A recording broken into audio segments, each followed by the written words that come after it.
The vast expanse of space had always been a source of wonder and speculation for humanity. For centuries, scientists, philosophers, and dreamers alike had pondered the question, are we alone in the universe? On a crisp autumn morning in 2045, that age-old question was definitively answered. Dr. Elena Vasquez, director of Earth's United Space Agency, stood before a wall of screens in the agency's command center, her heart pounding as she watched the approaching alien vessel. Its sleek, almost organic design defied Earth's understanding of aerospace engineering. As it entered Earth's orbit, a hush fell over the room. "This is it, people," Elena said, her voice steady despite the adrenaline coursing through her veins. "First contact. Let's make it count." The alien ship, as they would soon learn, belonged to the Estrene Empire, a vast interstellar civilization that had dominated a significant portion of the Milky Way for millennia. Their arrival on Earth was not a carefully planned diplomatic mission, but rather the result of a routine survey of what they considered a backwater sector of the galaxy. Commander Lyra, the Estrene officer in charge of the expedition, regarded the blue planet with a mixture of curiosity and disdain. Her iridescent scales shimmed under the lights of the bridge as she turned to her second-in-command. "Zira, what do we know about this world?" she asked, her voice a melodic trill. Zira, a younger Estrene with a reputation for thoroughness, consulted her datapad. "It's designated as Sol 3, inhabited by a species called humans. They've achieved rudimentary spaceflight, but haven't ventured beyond their own moon. Their technology is primitive by our standards." Lyra's mouth curled into what passed for a smile among her species. "Hardly worth our time, then. Still, the Emperor insists we make contact with all sentient life. Prepare a landing party. Let's get this over with." As the Estrene ship descended towards the designated landing zone, a hastily cleared area outside the United Nations headquarters in New York, the world watched with bated breath. News channels across the globe broadcast live footage of the event, and social media exploded with a mix of excitement, fear, and wild speculation. Elena Vasquez led the Earth delegation, flanked by a carefully selected team of scientists, linguists, and diplomats. As the Estrene ship touched down, its surface rippling like liquid metal, Elena took a deep breath and stepped forward. The ship's entrance eyrised open, and out stepped Commander Lyra, followed by Zira and a small contingent of Estrene officers. Their otherworldly appearance, tall, slender beings with iridescent scales and large, multifaceted eyes, caused a collective gasp from the human onlookers. Elena, ever the professional, maintained her composure. She raised her hand in a gesture of peace and spoke clearly. "On behalf of the people of Earth, I welcome you to our world. I am Dr. Elena Vasquez, director of the United Space Agency." To everyone's surprise, Commander Lyra responded in perfect English, her voice translated by an advanced device. "We are the Estrenes, representatives of the Galactic Empire. I am Commander Lyra. We have come to evaluate your world's potential for integration into our society." The implications of Lyra's words sent a chill down Elena's spine, but she maintained her diplomatic demeanor. "We are honored by your presence, Commander Lyra. We look forward to learning from each other and exploring the possibilities of our future relationship." What followed was a week of tense negotiations and cultural exchanges. The Estrenes, while outwardly polite, made little effort to hide their sense of superiority. They marveled at human art and music, but scoffed at Earth's technology. In meetings with world leaders, they spoke of uplifting humanity, of guiding them towards a more advanced state. Under Estrene rule, of course. Elena watched these interactions with growing concern. She saw the gleam of avarice in the Estrenes' eyes when they learned of Earth's abundant resources.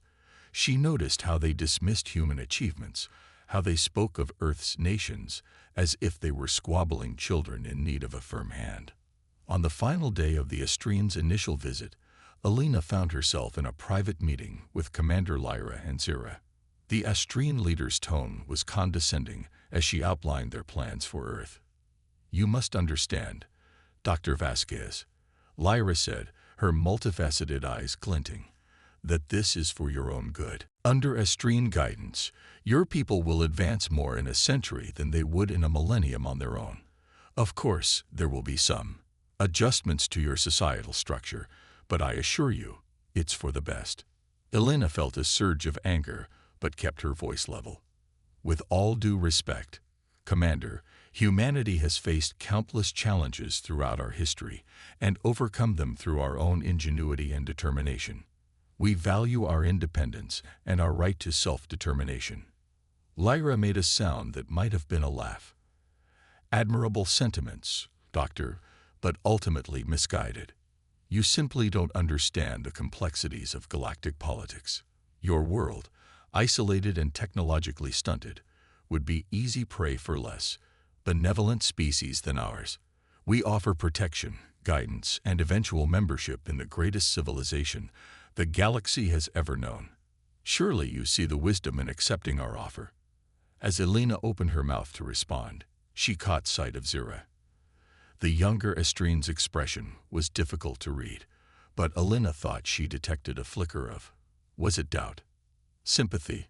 Before she could ponder this further, Lyra continued, "We'll give you some time to discuss our proposal with your leaders. We'll return in one of your Earth years for your answer. I do hope you'll make the right choice." As the Estrines prepared to depart, Elena's mind was racing. She knew that Earth, with its current level of technology, stood no chance against the Estrine Empire if they decided to take the planet by force. But she also knew that humanity would never willingly submit to alien rule. In the moments before the Estrine ship lifted off, Elena made a decision that would alter the course of human history. She approached Zira, who had lingered behind her commander. "Before you go," Elena said quietly, "I was wondering if we might establish a direct line of communication for scientific exchange purposes." Zira hesitated, then nodded. "I believe that could be arranged, Dr. Vasquez. For purely academic reasons, of course." As the Estrine ship vanished into the sky, Elena turned to her team, her eyes blazing with determination. "We have 1 year," she said, "1 year to change everything. It's time to show the galaxy what humanity is truly capable of." And with those words, Project Paradigm Shift was born, a top-secret initiative that would push the boundaries of human science and technology beyond anything the Estrines could have imagined. The clock was ticking, and the fate of Earth hung in the balance. The quantum leap. In the wake of the Estrines' departure, Earth was a planet transformed. The initial euphoria of first contact had given way to a grim determination as the reality of the situation sank in. Dr. Elena Vasquez's warning echoed in the halls of power across the globe. 1 year to prove humanity's worth or face subjugation. Project Paradigm Shift, as it came to be known, was the most ambitious and secretive scientific endeavor in human history. Hidden facilities were constructed in remote locations around the world, drawing on the brightest minds from every field of study. The project operated under a simple yet daunting mandate: achieve in 1 year what might otherwise take centuries. Elena stood at the heart of this whirlwind of activity, coordinating efforts across continents and disciplines.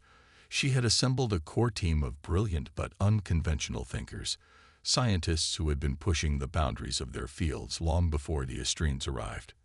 Dr. Kenta Yoshida, a quantum physicist with a penchant for unorthodox theories, led the charge in fundamental research. His wild hair and constant muttering belied a mind that could unravel the mysteries of the universe.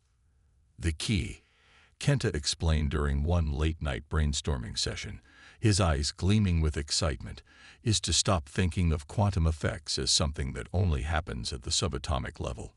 We need to go macro, to harness quantum coherence on a scale never before imagined."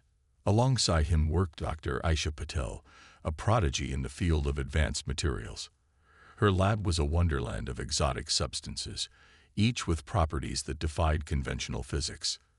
"Imagine," Aisha said, holding up a shimmering fabric, "a material that can manipulate gravitational fields or channel zero-point energy from the quantum vacuum itself. The third key member of Elena's team was Dr. Marcus Chen, a computer scientist whose work in artificial intelligence had been deemed too dangerous by ethical oversight committees. Now, unleashed by the existential threat to humanity, his creations were pushing the boundaries of what was possible in computation and problem-solving. "We're not just building a better computer," Marcus explained, his fingers flying over a holographic interface. "We're creating a new form of intelligence, one that can think in quantum states and perceive reality in ways we can barely comprehend." As the months flew by, progress was made at a staggering pace. Breakthroughs that would have once been worthy of Nobel Prizes were now daily occurrences. The synergy between quantum physics, advanced materials, and artificial intelligence was yielding results that even the most optimistic had not dared to hope for. 6 months into the project, Elena received a coded transmission from Zira, her Austrian contact. The message was brief but alarming. Imperial scrutiny intensifying. Expedition to Earth being prepared ahead of schedule. Time may be short. Elena's response was to double down on their efforts. Sleep became a luxury. Meals were taken on the go. And the lines between day and night blurred into a continuous stream of work and discovery. It was during this frenzied period that the first major breakthrough occurred. Kenta burst into Elena's office, his hair wilder than ever, clutching a datapad. "We've done it," he exclaimed, thrusting the pad at Elena. "Macro-scale quantum entanglement. We can transmit information and energy instantly across any distance." Elena's eyes widened as she scanned the data. This changes everything. Communication, power distribution, possibly even transportation. The implications were staggering. With this technology, Earth could leapfrog centuries of development in telecommunications and energy infrastructure. But it was only the beginning. Aisha's team soon unveiled a suite of metamaterials that could manipulate fundamental forces, gravity, electromagnetism, even the strong and weak nuclear forces, with unprecedented precision. "We can build ships that ignore inertia," Aisha explained, her eyes shining with pride. "Weapons that can disrupt matter at a subatomic level. Shields that can withstand the heart of a star." Marcus's AI, meanwhile, had evolved into something beyond human comprehension. It existed in a state of quantum superposition, its thoughts occurring across multiple realities simultaneously. When tasked with a problem, it didn't just find a solution. It found every possible solution, across every possible universe. As the 1-year mark approached, Earth had been transformed. Hidden shipyards in orbit, and beneath the oceans churned out vessels that could outmaneuver anything in the Austrian fleet. Quantum power plants provided limitless, clean energy to every corner of the globe. And at the heart of it all was a planetary defense system that could detect and neutralize threats from across the galaxy. Elena stood on the observation deck of humanity's first true starship, the HMS Prometheus, gazing out at the blue marble of Earth. The ship hummed with power, its quantum core ready to propel them across vast interstellar distances in the blink of an eye. "Dr. Vasquez," Marcus's voice came over the intercom. "We're detecting an Austrian fleet entering the solar system. Multiple ships, heavily armed. They'll reach Earth orbit in approximately 6 hours." Elena took a deep breath, squaring her shoulders. This was the moment they had been preparing for. "Send a message to all Earth defense stations," she commanded, "and prepare for first contact." Again. As the crew of the Prometheus sprang into action, Elena couldn't help but feel a mix of pride and apprehension. In 1 short year, humanity had achieved what the Austrians had thought impossible. But would it be enough? The next few hours would determine the fate not just of Earth, but of humanity's place in the galactic order. The quantum engines of the Prometheus thrummed to life, and with a flash of light that defied the laws of physics as the Austrians understood them, the ship vanished from Earth orbit. Their destination, the leading edge of the approaching Austrian fleet. It was time to show the galaxy that humanity was not to be underestimated. The Austrians had dismissed them as primitive, but they were about to learn that sometimes The most powerful paradigm shifts come from the most unexpected places.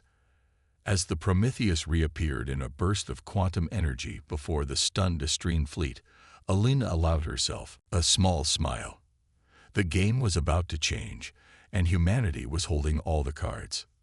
The Astrine Ultimatum. The sudden appearance of the Prometheus sent shockwaves through the Astrine fleet. On the bridge of the Imperial flagship, the Celestial Hammer, Commander Lyra stared at the viewscreen in disbelief. The sleek human vessel before them bore little resemblance to the primitive spacecraft she had observed just 1 year ago. "Impossible," she murmured, her scales shifting colors in agitation. "Zira, explain this." Zira, who had been monitoring Earth's progress in secret, struggled to maintain her composure. "It appears, Commander, that we may have underestimated the humans' capacity for advancement." Before Lyra could respond, a communication request chimed through the ship's systems. With a flick of her elongated fingers, she accepted the call.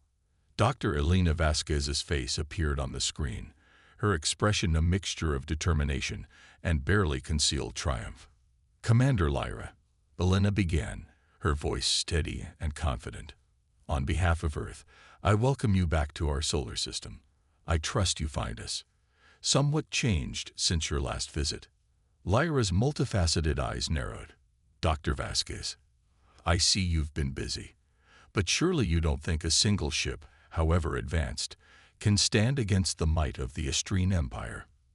Elena's smile widened slightly. "Oh, this isn't our only ship, Commander. It's merely the welcoming committee. Perhaps you'd like a demonstration of how much we've grown." With a nod to someone off-screen, Elena initiated a sequence that left the Astrines stunned. Across the solar system, hidden installations sprang to life. A shimmering energy field enveloped Earth, expanding to encompass the Moon and nearby space stations. Sleek vessels, each a marvel of human ingenuity, emerged from concealed shipyards on Mars and various asteroids. But the real shock came when Elena activated Earth's new quantum communication network. In an instant, the Prometheus was joined by a dozen sister ships, each materializing from seemingly nowhere in a burst of quantum energy. "As you can see, Commander," Elena continued, her voice tinged with pride, "humanity is no longer the primitive species you encountered a year ago. We stand ready to defend our world and to take our place among the stars." Lyra's composure cracked, her scales flashing a kaleidoscope of colors. This is unprecedented. No species has ever advanced so quickly. It's simply not possible. And yet here we are," Elena replied calmly. "Now shall we discuss the future of Earth-Astrine relations on more equal footing?" The next few hours were a flurry of tense negotiations. The Astrian fleet held position at the edge of the solar system, while delegations from both sides met aboard a neutral space station hastily constructed for this purpose. Elena led the Earth delegation, flanked by holographic projections of world leaders. Across the table sat Commander Lyra, her posture rigid, flanked by her own advisors. Zira stood slightly apart, her eyes darting between the two groups with a mixture of fascination and concern. "Let me be clear," Lyra began, her voice cold. "The Astrine Empire has stood for millennia. We have brought order and progress to countless worlds. Your sudden leap in technology, while impressive, does not change the fundamental reality of the galaxy. You need our protection, our guidance." Elena leaned forward, her gaze unflinching. "With all due respect, Commander, we've demonstrated that we're quite capable of protecting ourselves. As for guidance, we're eager to learn about the galaxy, but as equals, not subjects." The negotiations stretched on, with both sides presenting arguments and counterarguments. The Astrines offered technology and knowledge in exchange for Earth's allegiance. Humanity countered with proposals for mutual defense pacts and open scientific exchange. As the talks reached a stalemate, Zira stepped forward, her voice quiet but firm. "Commander, if I may, perhaps we're approaching this from the wrong angle. The humans have shown themselves to be resourceful beyond our expectations, Maybe there's an opportunity here for collaboration rather than subjugation. Lyra's head snapped towards her subordinate, eyes flashing dangerously. You overstepped, Zira. The Empire does not collaborate with lesser species. But are they truly lesser? Zira pressed, gaining confidence. In 1 year, they've achieved what takes most species centuries. Imagine what we could learn from each other. The room fell silent, the tension palpable. Elena watched the exchange with keen interest, sensing a potential ally in the younger Astrine. Finally, Lyra spoke, her voice tight with suppressed anger. You've forgotten your place, Zira. This insolence will be reported to the Imperial Council. She turned back to Elena, her demeanor icy. As for you, Dr. Vasquez, and your upstart species, know this. The Astrine Empire does not take kindly to threats. You have one standard galactic week to reconsider your position and submit to Imperial rule. If you refuse, we will return with a force that will make this fleet look like a scouting party. With that, Lyra stormed out of the room, leaving a stunned silence in her wake. As the Astrian delegation prepared to depart, Zira lingered behind, approaching Elena with a furtive glance over her shoulder. Dr. Vasquez, she whispered urgently, there's much you don't know about the current state of the Empire. Not all of us share Lyra's views. If war comes, you may find you have allies in unexpected places.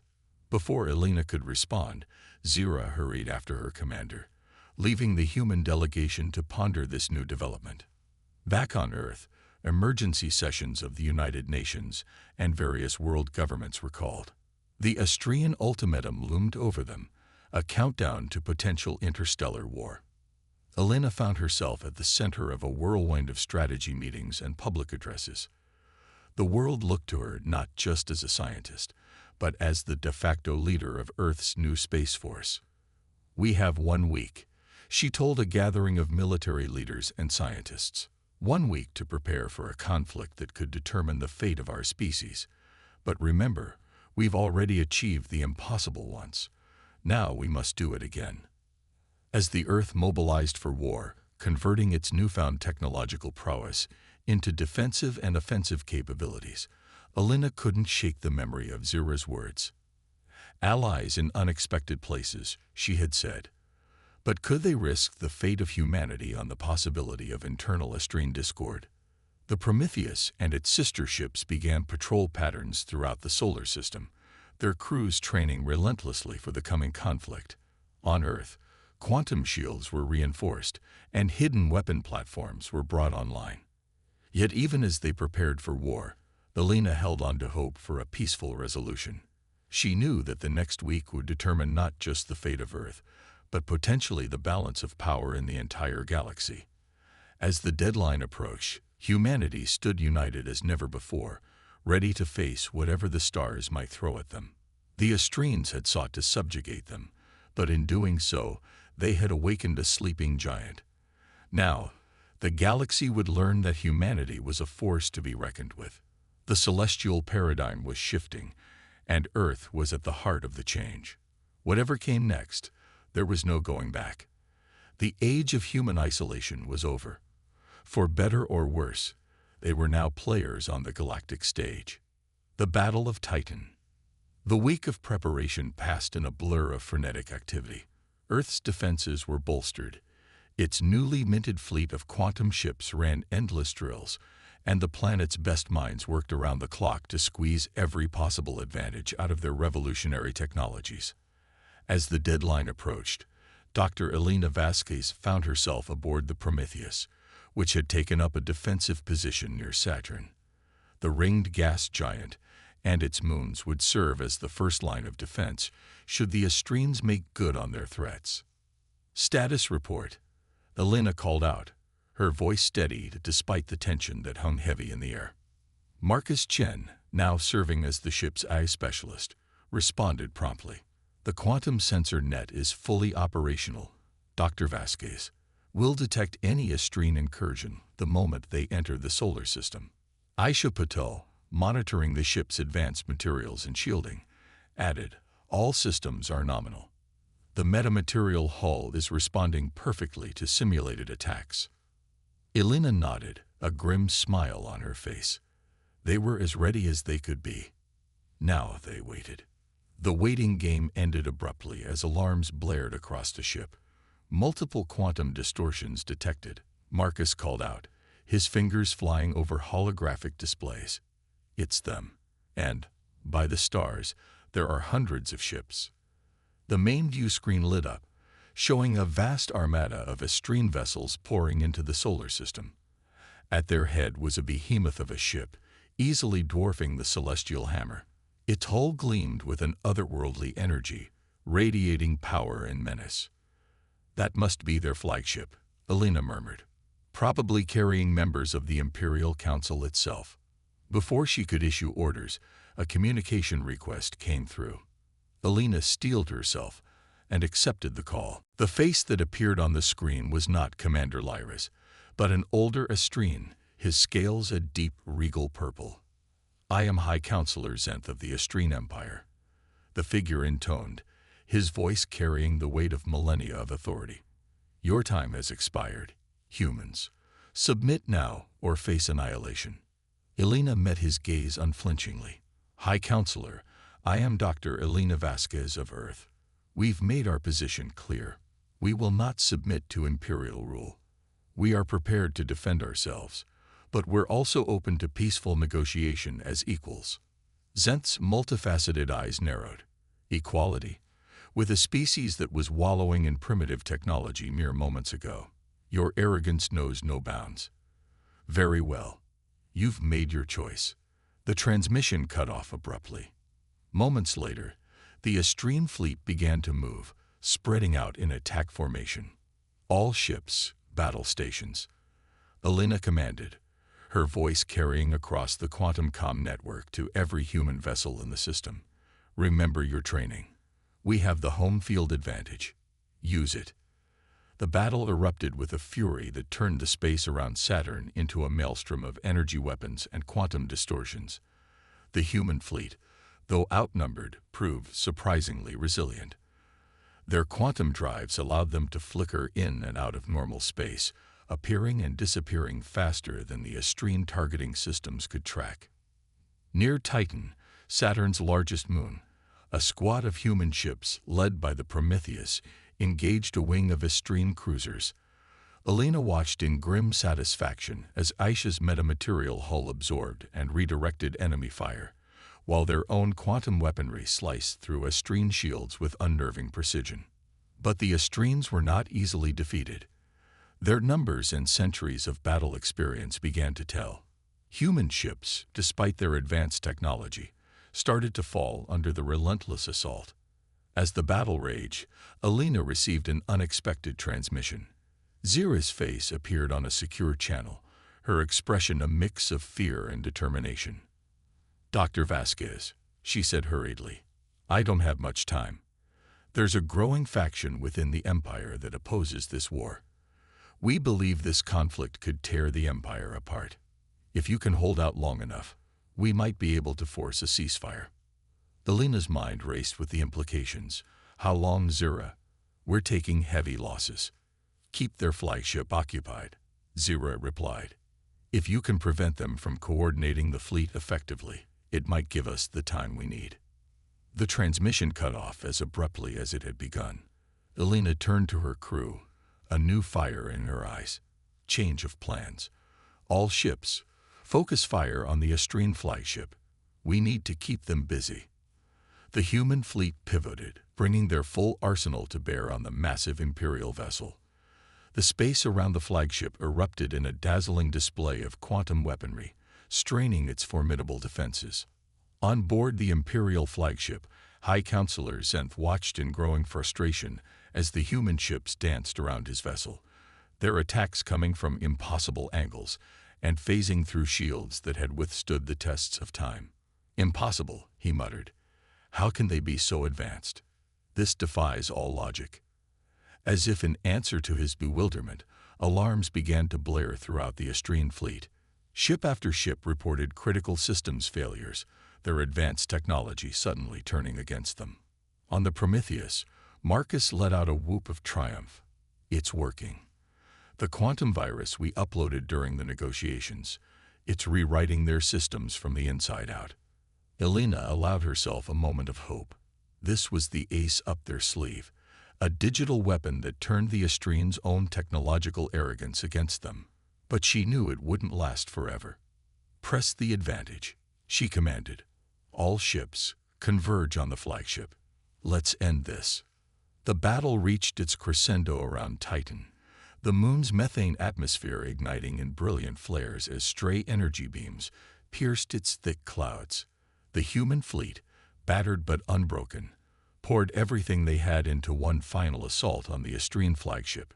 In a desperate gambit, Elena ordered the Prometheus to make a direct quantum jump into the heart of the enemy. Formation. They materialized mere kilometers from the Imperial flagship, their weapons systems overcharged and ready to unleash hell. Fire everything, Elena shouted, and the Prometheus unleashed a barrage that would have made the ancient gods of war weep with envy. The Astrian flagship's shields buckled under the onslaught, great rents appearing in its once impervious hull. As systems failed across the Astrian fleet, the tide of battle shifted decisively in humanity's favor. Just as victory seemed within grasp, a new quantum distortion rippled through space. A massive portal opened, dwarfing even the Imperial flagship. Through it emerged a ship of impossible proportions, its design a blend of Astrian aesthetics and something altogether alien. This is Grand Admiral Xan of the Astrian reformist movement. A new voice boomed across all channels. By order of the newly formed Galactic Council, this conflict is hereby terminated. All forces are to stand down immediately. The battle around Titan ground to a halt, both humans and Astrians too shocked by this new development to continue fighting. Elena stared at the view screen, her mind reeling from the implications of what she was seeing. As the dust settled on what would come to be known as the Battle of Titan, Elena realized that the galaxy had changed irrevocably. Humanity had proven itself on the cosmic stage, but at a great cost. And now, it seemed, the very empire they had fought against was undergoing a transformation of its own. The Prometheus hung in space near the giant new vessel, awaiting whatever would come next. Elena knew that the coming negotiations would shape the future not just of Earth, but of the entire galaxy. As she prepared to face this new challenge, she couldn't help but feel a sense of pride in how far humanity had come, and excitement for the endless possibilities that now lay before them. The celestial paradigm had indeed shifted, and Earth was at the heart of the change. The galaxy would never be the same again. A new galactic order. The aftermath of the Battle of Titan unfolded like a cosmic tapestry, each thread weaving together to form a new galactic reality. As the dust settled and the fires of conflict cooled, representatives from Earth, the Astrian Empire, and the newly revealed Astrian reformist movement convened aboard the massive ship that had arrived through the quantum portal. Dr. Elena Vasquez found herself seated at a circular table, the centerpiece of a vast chamber that seemed to defy the laws of physics. The room shifted and shimmered, its boundaries fluid and ever-changing, a physical manifestation of the quantum reality that underpinned their newfound technologies. To her left sat High Counselor Zenth, his once imperious demeanor now tempered by defeat and uncertainty.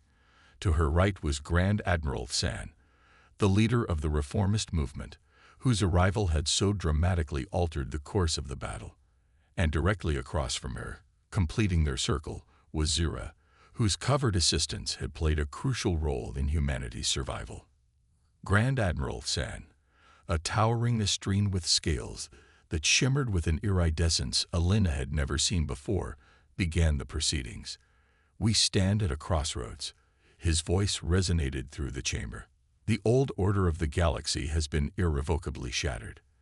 The Astrian Empire, in its arrogance, sought to subjugate a species that proved to be far more than anyone anticipated. And in doing so, they catalyzed changes within our own civilization that have been brewing for centuries." Elena leaned forward, her eyes sharp and attentive. "Admiral Xan, while we appreciate your intervention, humanity remains cautious. We've seen firsthand the dangers of trusting in the benevolence of a more advanced civilization. San nodded, a gesture that seemed both alien and familiar. Your caution is warranted, Dr. Vasquez. But let me be clear. What we propose is not subjugation or even guidance, but true partnership. The reformist movement has long believed that the Empire's policy of conquest and assimilation was not only morally bankrupt, but ultimately self-defeating. Zira spoke up, her voice carrying a new confidence. We've watched countless civilizations be absorbed into the Empire, their unique perspectives and innovations lost in the homogeneity of imperial culture. But humanity, you've shown us a different path. In 1 year, you achieved what takes most species millennia.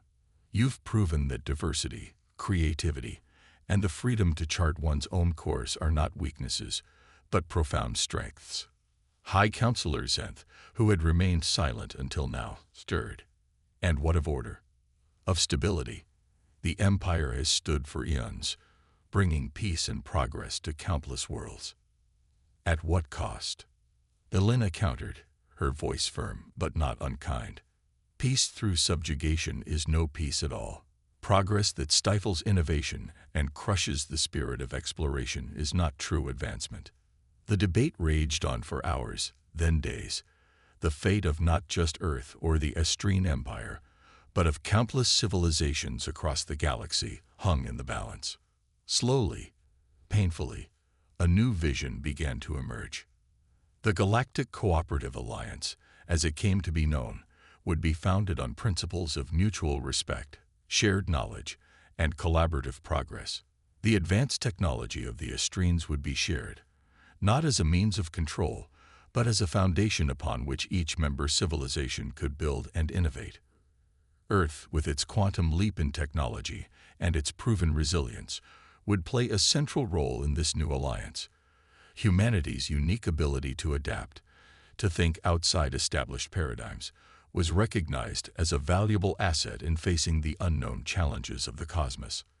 As the negotiations neared their conclusion, Elena found herself in a private conversation with Zira.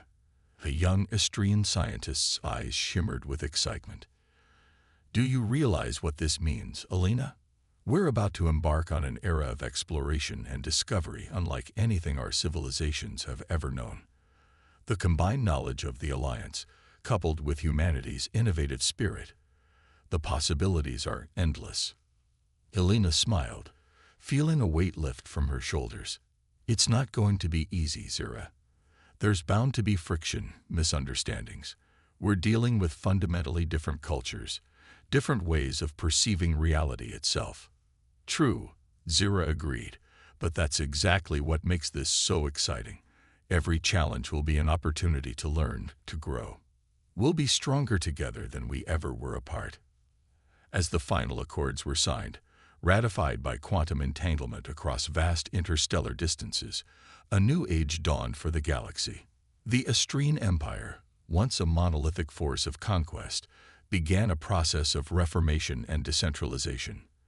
Many worlds that had long chafed under imperial rule were granted autonomy, free to join the new alliance as equal partners. Earth found itself at the heart of a technological and cultural renaissance. The quantum technologies that had been developed in desperate secrecy were now shared openly, sparking the wave of innovation that transformed every aspect of human society. Cities were rebuilt with materials that could repair themselves, drawing energy directly from the quantum vacuum. Disease and scarcity became relics of the past as molecular assemblers and advanced AI medical systems were developed. But perhaps the most profound changes were philosophical. Humanity, once alone in the cosmic night, now found itself part of a vast, diverse community of sentient beings. The exchange of ideas, of art and culture, of different ways of perceiving and interacting with the universe, led to a flowering of creativity and insight that reshaped human consciousness itself. 5 years after the Battle of Titan, Elena stood on the observation deck of Starbase Unity, a massive space station orbiting a distant pulsar. The station served as the central hub for the Galactic Cooperative Alliance, a neutral ground where representatives from hundreds of civilizations could meet and work together. As she watched ships from a dozen different species dock and depart, each design a unique expression of its creator's vision and ingenuity, Elena felt a profound sense of awe and hope.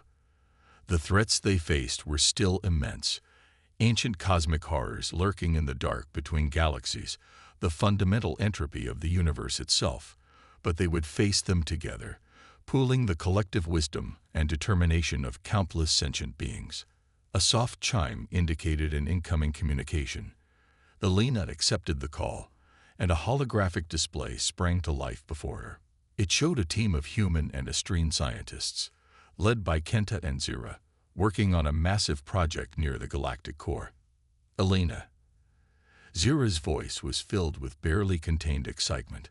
We've done it. The prototype is stable. We can create a controlled quantum singularity. Do you realize what this means? Elena's breath caught in her throat. Intergalactic travel, she whispered. We can reach Andromeda. As the implications sank in, Elena felt a familiar surge of determination and wonder. The paradigm had shifted once again, opening up new vistas of exploration and discovery. Humanity, once confined to a single planet, now stood ready to take its first steps into the infinite cosmos beyond their home galaxy. The challenges ahead were immense, the dangers unimaginable.